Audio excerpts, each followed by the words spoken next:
तो जैसा कि हमने पिछले एपिसोड में देखा था कि सोंगयान लिनफी को आइस ऑफ हेवन देता है जो कि बहुत पावरफुल था। और अब लिनफी कहता है कि इसको अगर मुझे यूज करना है तो मुझे रिले टूर्नामेंट में ज्वाइन करना ही होगा और इस वजह से।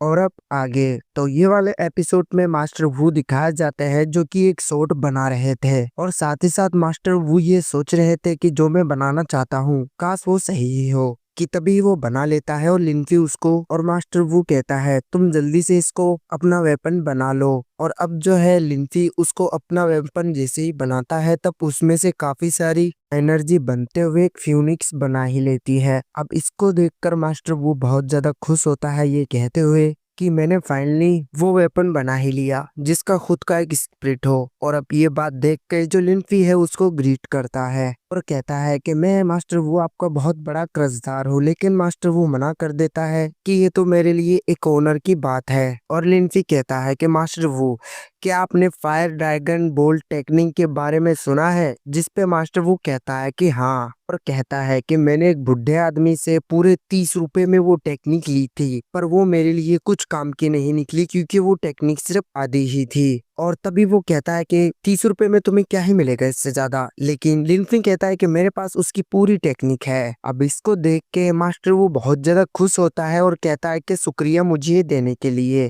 तभी यहाँ पर मास्टर वो कहता है कि तुम मेरे वेपन में से डिसाइड कर सकते हो कि तुम्हें कौन सा वेपन लेना है।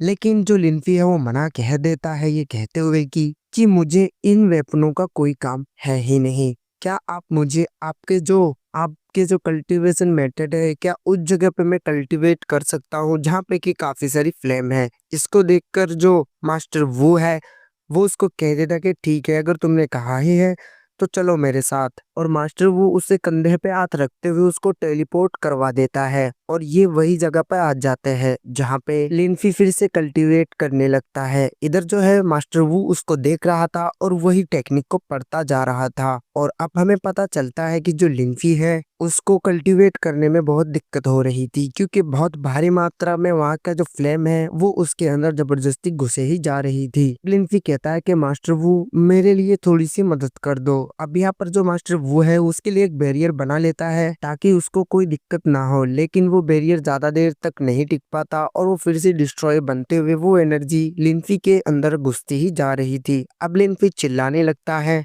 कि अब मैं क्या ही कर सकता हूँ। लेकिन फिर भी वो उसको संभालने की कोशिश करता है ताकि वो कम से कम एनर्जी के साथ सही से कर पाए। और फिर से लिनफी कहता है कि मास्टर वो मेरे लिए मदद करो। कि तभी मास्टर वो भी उसकी मदद करने लगता है और इधर जो है वो नहीं संभाल पाता।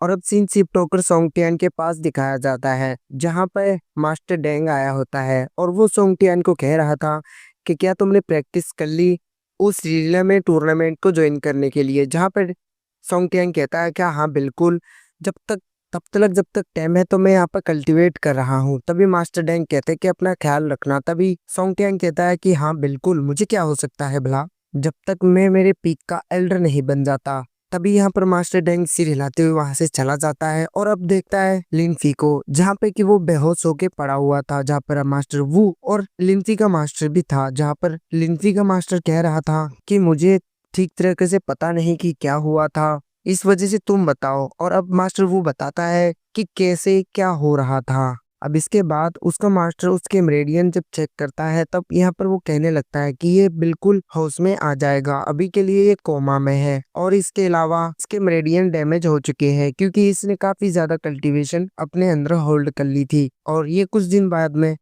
होश में आ जाएगा। फिर से मास्टर वो उससे माफी मांगता है कि मुझे माफ कर दो, मैंने तुम्हारे डिसाइपल का ध्यान में नहीं रखा। जिसपे उसका मास्टर मना कर देता है कि ठीक है कोई बात नहीं। और वो इतना कहकर चला जाता है। और अब फिर से लिनफी की जब आँख खुलती है तब यहाँ पर वो देखता है कि वो अपने पिछले वाले जन्म के सेक्ट में आ चुका था जहाँ पे कि उसके पास में एक उसका सीनियर डिसाइपल हुआ था जो कि उसको कुछ खाने के लिए देता है। लेकिन तभी वो बोल जो है वो खून में बदल जाता है। और अब यहाँ पर फिर से टेलीपोर्ट होते हुए वो कब्रिस्तान वाली जगह में आ चुका था। और जैसे ही वो करता है तब फिर से उसको वही डीमन ने खींच लिया था और जो कि आकर कहने लगता है कि तुम फिर से आ गए, अब तुम मेरे हाथों से नहीं बचने वाले और मैंने तो तुम्हारा सेट से लेकर काफी सारे डिसाइपल सीनियर को भी मार दिया।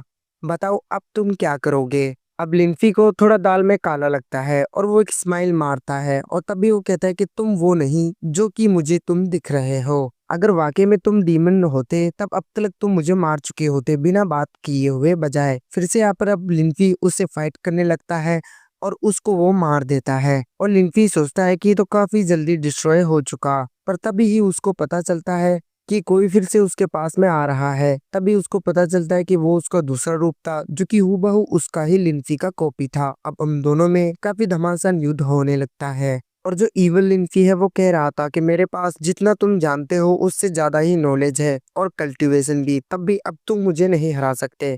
तभी लिंफी कहता है अच्छा। वो जैसे तैसे करके फिर से उसको हरा देता है लिंफी और फिर से अब वो रूप बदल के कभी किसका कभी लिंफी के मास्टर का ऐसे ऐसे अपने भेष बदल रहा था। लेकिन फिर भी लिंफी उसको मारता ही जाता है और कहता है कि चाहे तुम कितना ही रूप बदल लो तुम मुझसे हारे ही जाओगे। अब इविल लिंफी कहता है कि चलो ठीक है बहुत हो गया, अब चलो गेम को खत्म करते हैं। अब जैसे ही वो इतना कहता है कि तभी लिंफी को इनलाइटमेंट मिल जाती है जिसकी वजह से लिंफी का लेवल अप हो जाता है और वो इविल लिंफी मर जाता है। एपिसोड यहीं पर खत्म होता है।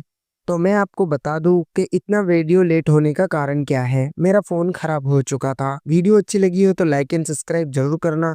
धन्यवाद।